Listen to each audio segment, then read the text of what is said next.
Baiklah teman-teman semua, sebelum kita memulai masuk pada pembahasan materi, biarkan saya memperkenalkan anggota-anggota kami.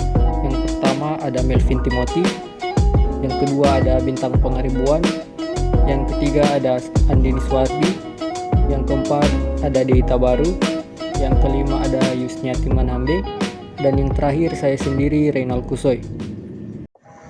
Langsung saja kita masuk pada bagian pertama mengenai pengantar value for money audit. Untuk menjamin dilakukannya pertanggungjawaban publik oleh lembaga-lembaga pemerintah, maka diperlukan perluasan sistem pemeriksaan.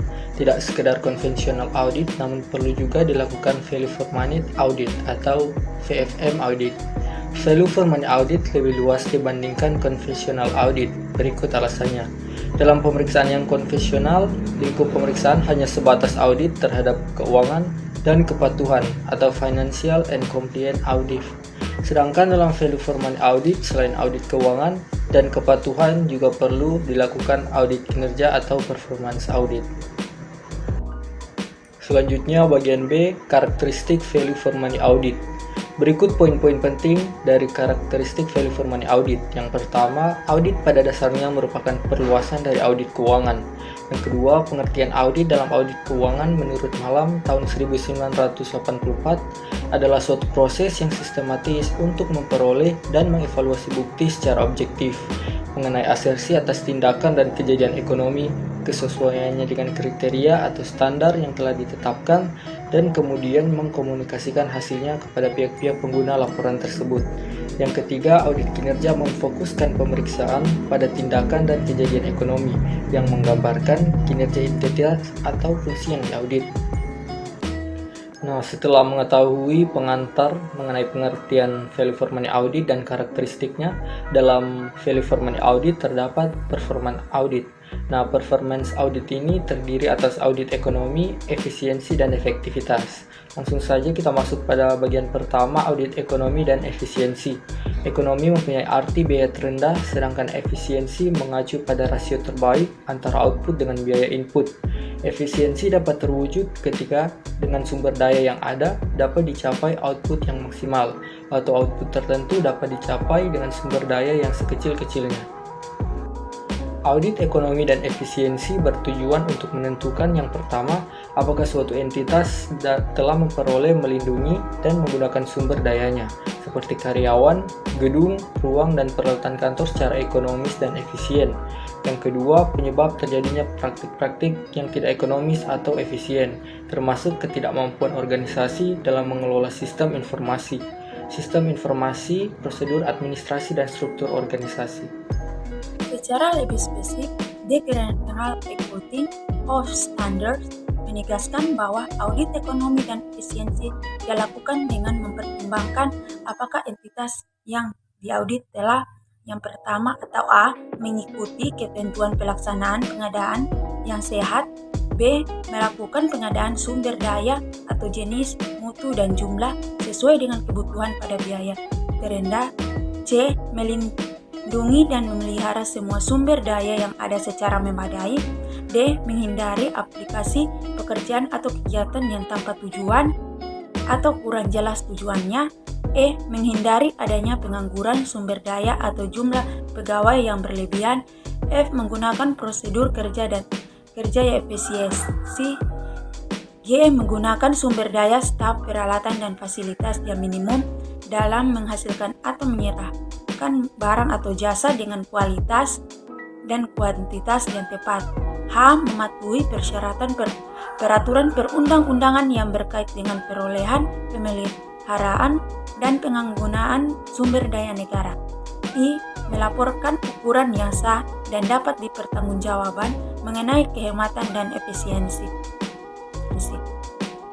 Prosedur audit yang dilakukan dalam audit ekonomi dan efisiensi adalah: yang pertama, perencanaan audit; kedua, mereview sistem akuntansi dan pengendalian inter; ketiga, menguji sistem akuntansi dan pengendalian inter; empat, melaksanakan audit; yang kelima, menyampaikan laporan. 2. Audit efektivitas. Menurut Audit Commission 1986, efektivitas berarti menyediakan jasa-jasa yang benar sehingga memungkinkan pihak yang berwenang untuk mengimplementasikan kebijakan dan tujuannya. Audit efektivitas atau audit program bertujuan untuk menentukan yang pertama, tingkat pencapaian hasil atau manfaat yang diinginkan. Yang kedua, kesesuaian hasil dengan tujuan yang ditetapkan sebelumnya. Yang ketiga, apakah yang diaudit telah mempertimbangkan alternatif lain yang memberikan hasil yang sama dengan biaya yang paling rendah. Beberapa hal yang perlu dipertimbangkan pada evaluasi pelaksanaan program adalah: yang pertama, apakah program tersebut relevan atau realistik? Yang kedua, apakah ada pengaruh program tersebut? Yang ketiga, apakah program telah mencapai tujuan yang telah ditetapkan? Yang keempat, apakah cara-cara yang lebih baik dalam mencapai hasil? Value for Money Audit mempunyai 3 karakteristik kegiatan, yaitu yang pertama, by product VFM, yang kedua, an arrangement review, yang ketiga, performance review. Kemudian, 2 prosedur utama untuk melaksanakan praktik audit kinerja organisasi secara komprehensif, yaitu yang pertama, management and technical review, yang kedua, special studies.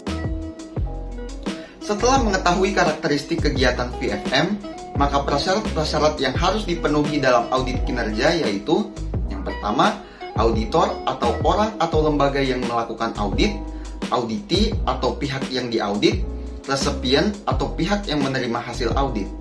Yang kedua, hubungan akuntabilitas antara auditi atau subordinate dan audit resipien atau otoritas yang lebih tinggi. Yang ketiga, independensi antara auditor dan auditi. Yang keempat, pengujian dan evaluasi tertentu atas aktivitas yang menjadi tanggung jawab auditi oleh auditor untuk audit resipien.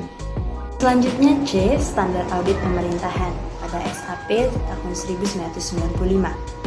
SAP merupakan standar untuk melakukan audit atas semua kegiatan pemerintah. Standar-standar yang menjadi pedoman dalam audit kinerja terhadap lembaga pemerintah menurut standar audit pemerintah adalah: yang pertama, standar umum. Staf yang ditugasi untuk melaksanakan audit harus secara kolektif memiliki kecakapan profesional yang memadai untuk tugas yang disyaratkan. Dalam semua hal yang berkaitan dengan pekerjaan audit, organisasi atau lembaga audit dan auditor, baik pemerintah maupun akuntan publik, harus independen. Auditor wajib menggunakan kemahiran profesionalnya secara cermat dan seksama. Setiap organisasi atau lembaga yang melaksanakan audit yang berdasarkan SAP ini harus memiliki sistem pengendalian intern yang memadai, dan sistem pengendalian mutu tersebut harus direview oleh pihak yang berkompeten. Kedua, standar pekerjaan lapangan audit kinerja. Terdapat perencanaan, supervisi, kepatuhan terhadap peraturan perundang-undangan, dan pengendalian manajemen. Ketiga, standar pelaporan audit kinerja. Terdapat bentuk, ketepatan waktu, isi laporan, tujuan, lingkup, dan metodologi, penyajian laporan, dan distribusi laporan. Selanjutnya kita masuk pada audit kinerja pemerintah dan daerah dalam konteks otonomi daerah. Terdapat 3 aspek utama yang mendukung terciptanya pemerintahan yang baik, yaitu pengawasan, pengendalian, dan pemeriksaan. Pemberian wewenang harus diikuti dengan pengawasan dan pengendalian.